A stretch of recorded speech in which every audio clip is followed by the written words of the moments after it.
Good afternoon. Our NATO summit in Madrid this week will be transformative, with many important decisions, including on a new strategic concept for a new security reality. A fundamental shift in NATO's deterrence and defense, and support to Ukraine now and for the future. Our new concept will guide us in an era of strategic competition.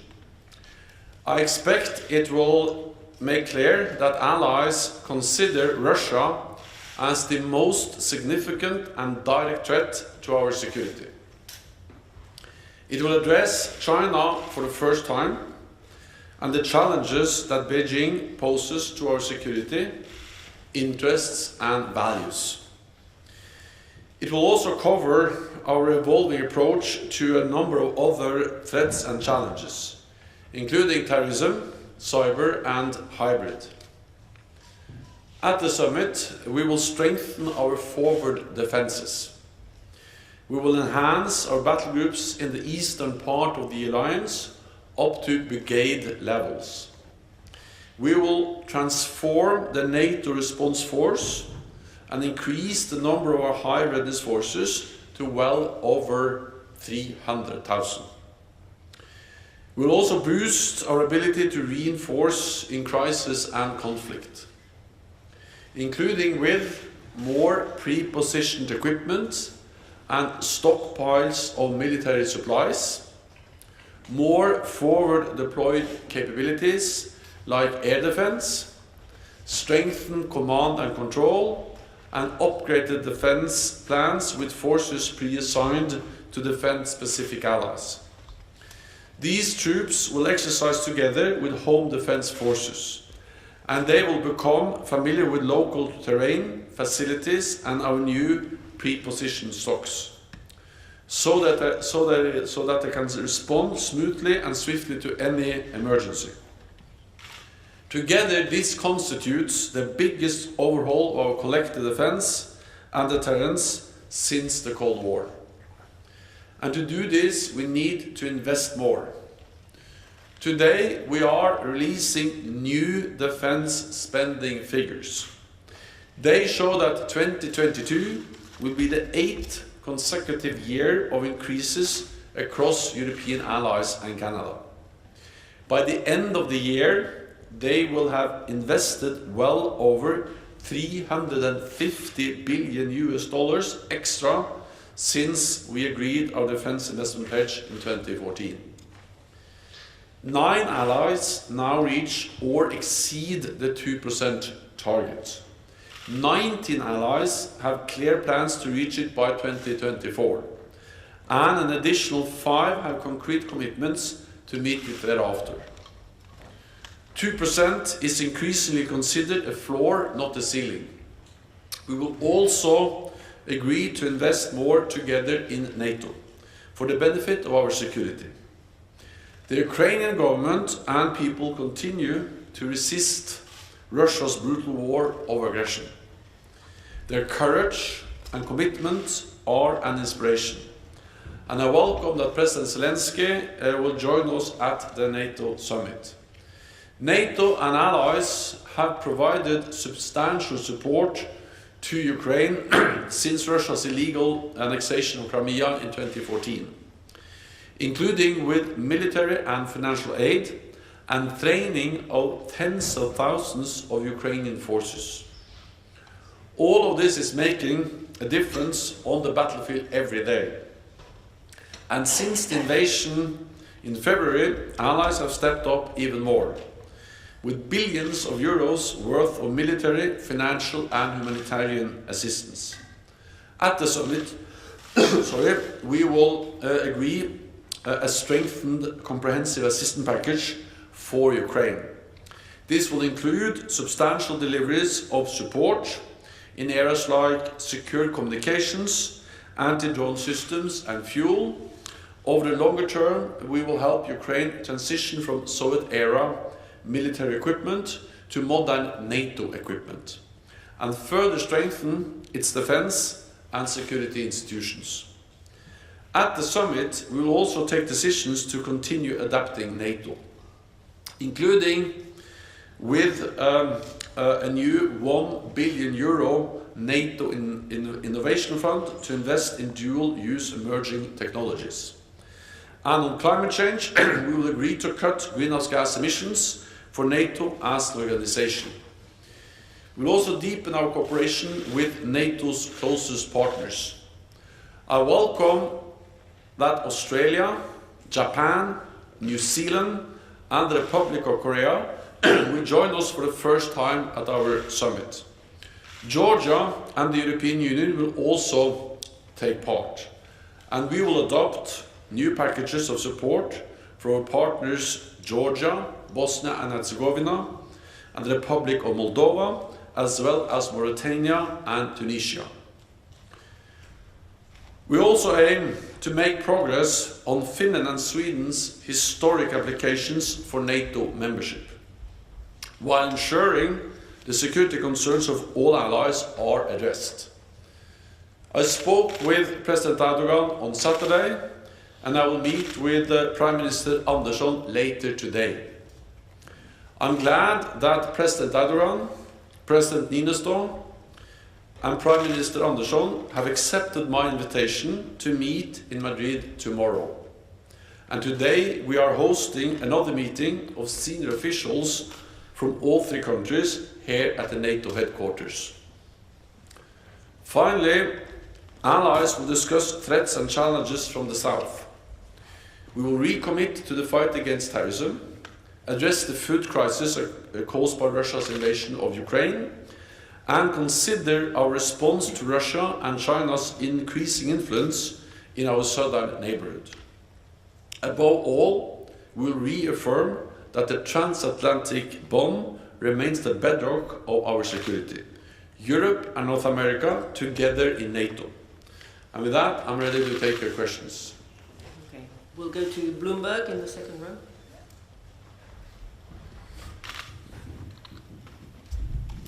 So much for the question, Natalia Drozdiak from Bloomberg. I just want to follow up on the meeting tomorrow between the leaders of Turkey, Sweden and Finland.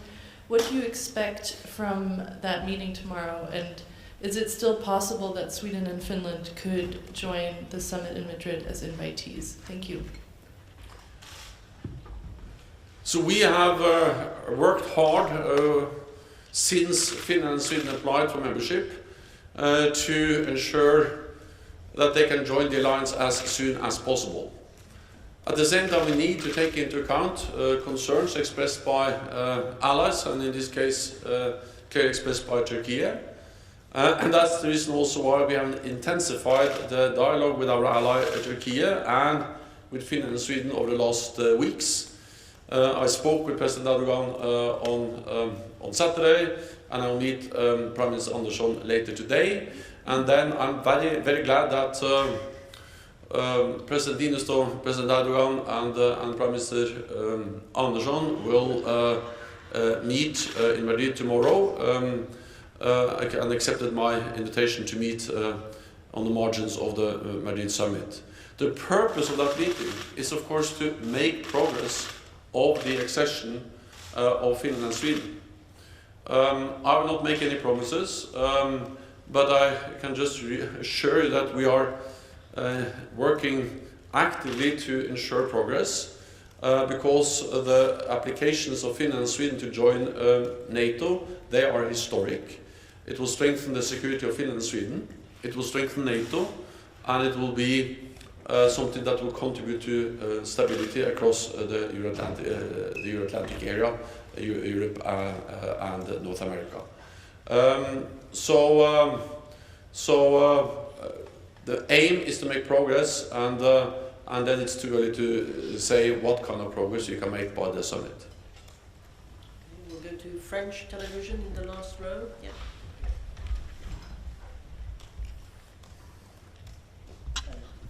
Thank you for the question.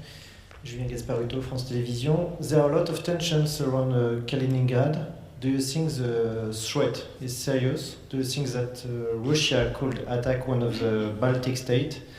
And what could be the response of NATO if there will be an attack? Thank you. So NATO is there to protect and defend all allies, and we have increased our presence in the Baltic region. We have done that since 2014 with the battle groups, with higher readiness, with more air policing. But since the invasion of Ukraine, we stepped up further, and now we have more than 40,000 troops under direct NATO command, and most of them in the eastern part of the alliance, and many of them in the Baltic region. The purpose of this increased presence is to send a message that we are ready to protect and defend every inch of Allied territory, including, of course, Lithuania and the other Baltic countries. And by doing that, we are providing credible deterrence. And the purpose of credible deterrence is not to provoke a conflict, but to prevent a conflict, to prevent Russia or any other potential adversary from attacking NATO allied country. And I'm confident that Moscow, President Putin, understands our collective security guarantees, understands the consequence of attacking a NATO allied country. It will trigger a response from the whole alliance. And to underpin that message, we have increased the presence. So that's the main message, is that we will defend, and by sending that message clearly, we are actually preventing an attack. Then, of course, we are concerned about the military build-up in Kaliningrad. We have seen that over many years, also with highly advanced weapon systems. That's also part of the reason why we have modernized our armed forces, our capabilities, and also increased our presence in that part of the region. It goes out that what we now see is that Lithuania are implementing EU-agreed economic sanctions. And NATO allies welcome the EU sanctions. NATO allies have also imposed sanctions on Russia, and these sanctions are important because they ensure that President Putin has to pay a price for this reckless, heinous, brutal military attack on Ukraine. We'll go to Frankfurt Allgemeine.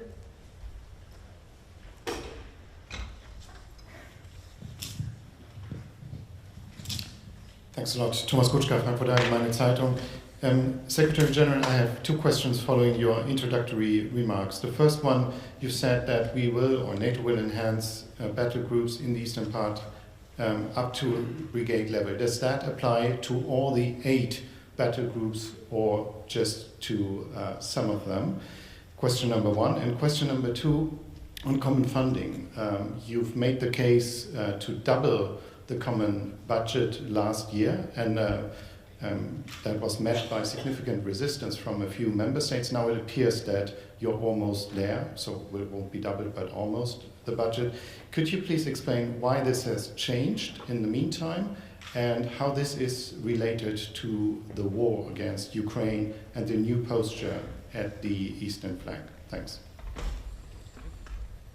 First, the increased presence of the brigade level will be something we will do in some of the 8 countries where we today have battle groups. We don't have one size fits all. There are different needs in different countries, and we also need to see the whole regions as one and assess the total need for increased forward presence. But of course this has to be understood in the light of what has already happened. Because since the invasion, we have doubled the size of the existing battle groups. For instance, Germany has increased their presence in Lithuania, UK increased its presence in Estonia, and Canada and other countries increased presence in Latvia. So more or less doubled the size of the existing 4 battle groups we had before the invasion. Then we have doubled the number of battle groups from 4 to 8. And then we have added in more troops and forces, both on land but also sea and air forces. So this is a huge and significant increase of NATO's presence in the east. What we are doing now is that at the summit we will take decisions that will be transformative for our deterrence and defense, that will lead to the fundamental shift in the way we organize collective defense in NATO. And that will be built on many elements, on sea, naval, cyber power. But when it comes to the land element, the main message is partly to have up to brigade level forward presence. Germany in Lithuania is one example. I expect other allies to make similar announcements. Then it will be based on more forward deployed equipment, stocks, fuels, weapons, ammunition. And then it will be made up by pre-assigned forces in their home country, but these forces will train, exercise regularly in those countries where they are pre-designed to be deployed in times of crisis. And by doing that, we are fundamentally strengthening both our forward defense, but also our ability to quickly reinforce. It's quite, to move people goes quite fast. To move heavy equipment takes time, but with more forward deployed equipment, including also more forward deployed combat formations and more exercises, we will significantly increase our ability to defend and protect all allies, also in the eastern part of the alliance. Then, on common funding, well, first of all, I think we have to understand common funding as part of the broader efforts to increase defense spending. The big money will go to the national defense budgets, and we have an impressive story to tell. Back in 2014, when we agreed the defense investment pledge, only 3 allies met the guideline of spending 2% of GDP on defense, and defense spending was also declining across Europe and Canada. Since then, defense spending has increased in all countries, and 9 allies now meet the 2% guideline, and in addition, some are very close to be at 2%. They are very close. And that would be, of course, the big numbers. But a part of that is what we spend together. And this is, of course, a reflection of the same challenges that has led to the commitment to invest more. But this is about spending smarter by spending together, investing in pre-positioned equipment, command and control, infrastructure, but also in support for partners. I will not go into the details. This is something which is now finalized as we prepare for the summit. But we agreed a year ago to do more together, and of course we will follow up on that when we meet in Madrid later this week. Okay, we had Mehdi. Thank you very much. Mr. Secretary General, you said that the new strategic concept will describe Russia for the first time as the most significant and direct threat to alliance security. Does it mean that with this decision you will not, so it's not a space anymore for dialogue with Russia, it's not a relevant issue?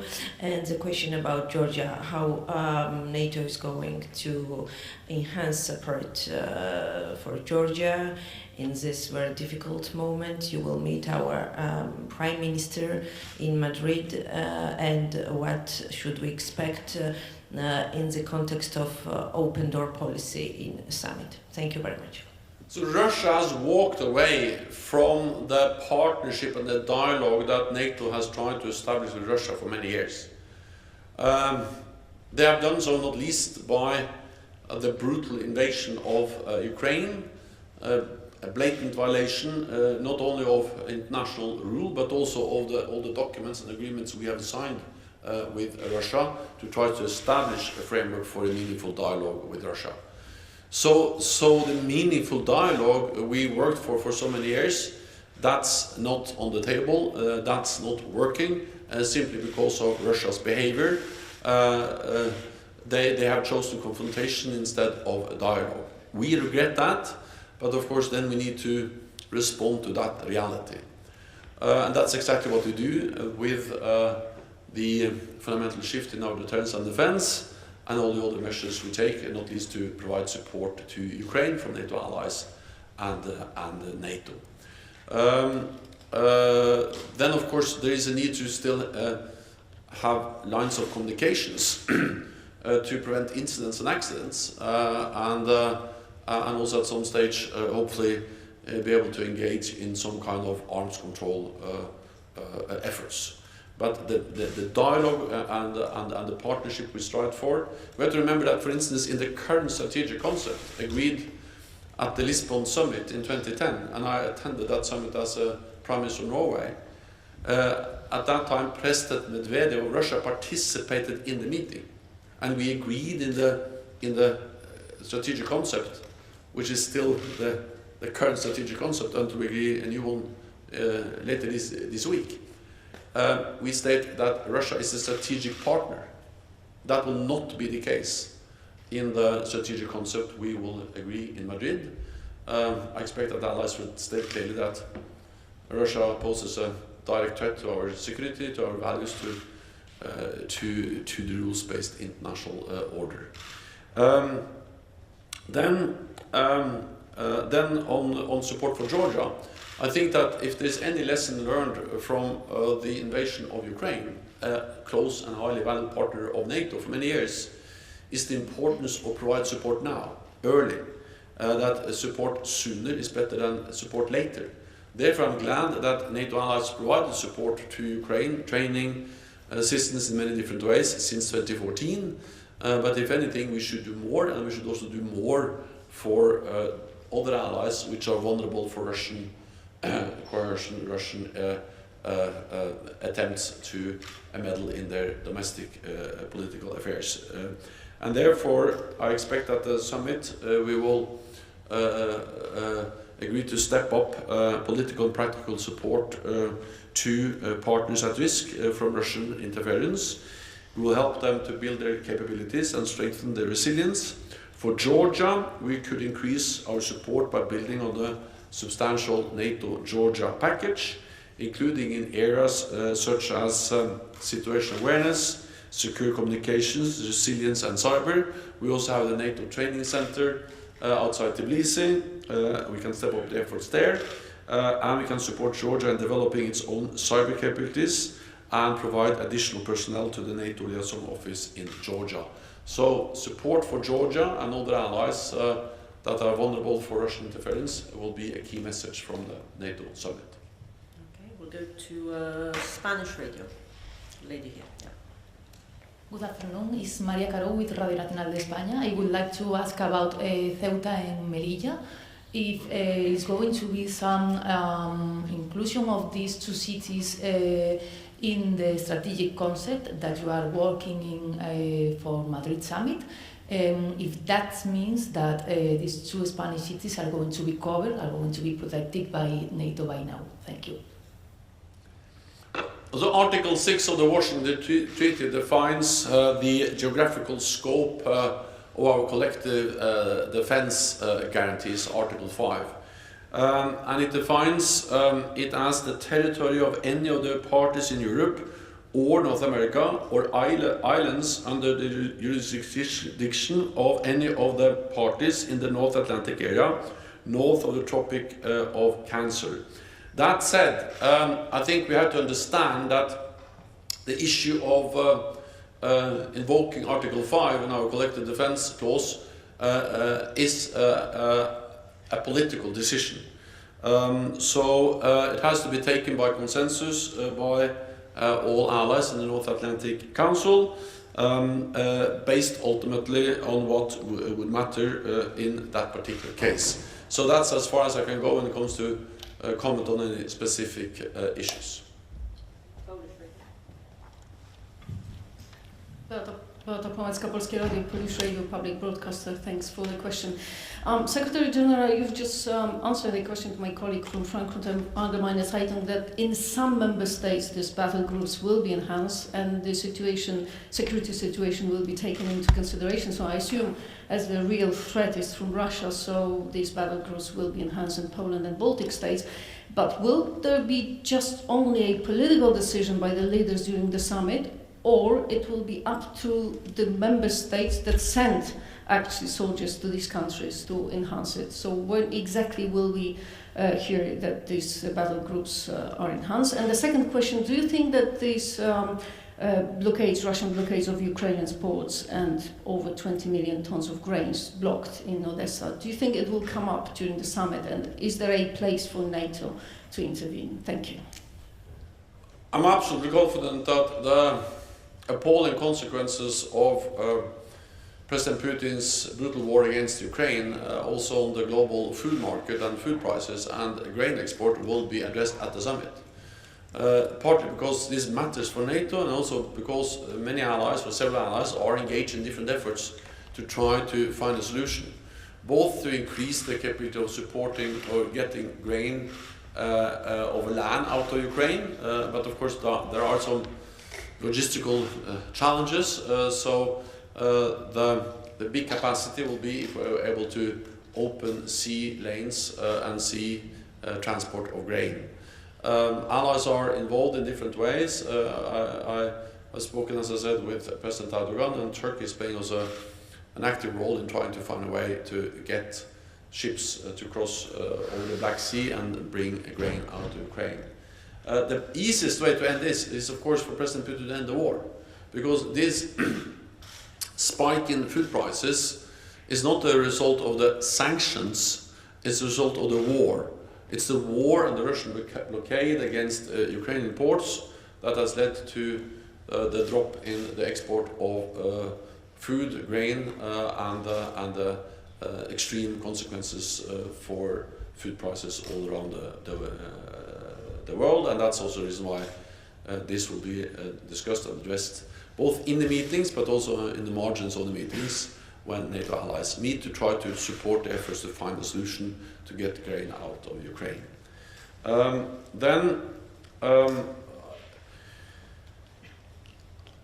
So Poland is one of our biggest allies, and of course we already have NATO allies, and especially the United States already have a significant presence in Poland. There is now a process looking into how we can further increase the presence, and the whole idea of strengthening our presence up to brigade level is absolutely something which is relevant for Poland. Details will be decided as we implement those decisions at the summit, but I'm confident that Poland will see that NATO has and will increase its presence in different ways to strengthen our deterrence and defense also in Poland. Okay. Swedish news agency, TT. Hi, Victor Nemlin from the Swedish news agency. Coming back to Sweden and Finland, on a technical way regarding the process, is it now too late for Sweden and Finland to become invitees for the summit? And in any case, which meetings do you expect Sweden and Finland to take part in during the summit? Thank you. So first of all, Finland and Sweden will participate in the meetings because they are already invited as close partners. So we will have a meeting with partners the first day, also on Wednesday, where Finland and Sweden will participate at the level of heads of state and government in a way regardless of where we are in the accession process. Second, we are working intensively on this issue to try to make as much progress as possible, as soon as possible. But since we speak about an issue which is of great importance for Finland and Sweden, but also for all allies, and in particular Turkey, which has expressed some specific security concerns, I will not give any promises or speculate about any specific timelines. The summit has never been a deadline, but of course the summit takes place. We have all the leaders there. We have the Swedish and the Finnish leaders there too. So that provides us with an opportunity that we should seize to see how much progress we can make, and that's the reason why we have been working so actively on this issue over the last weeks and days, and also why I welcome that Finland, Sweden, and Turkey have accepted the invitation to participate in the meeting in Madrid, and also that we had a meeting today at the NATO headquarters. But when different countries are involved in the process, no one can promise on behalf of the others if and when we reach an agreement. The only thing I can promise is that we are working as hard as we can and as intense as we are able to find a solution as soon as possible. Thank you very much. This concludes this press conference. See you in Madrid. Thank you.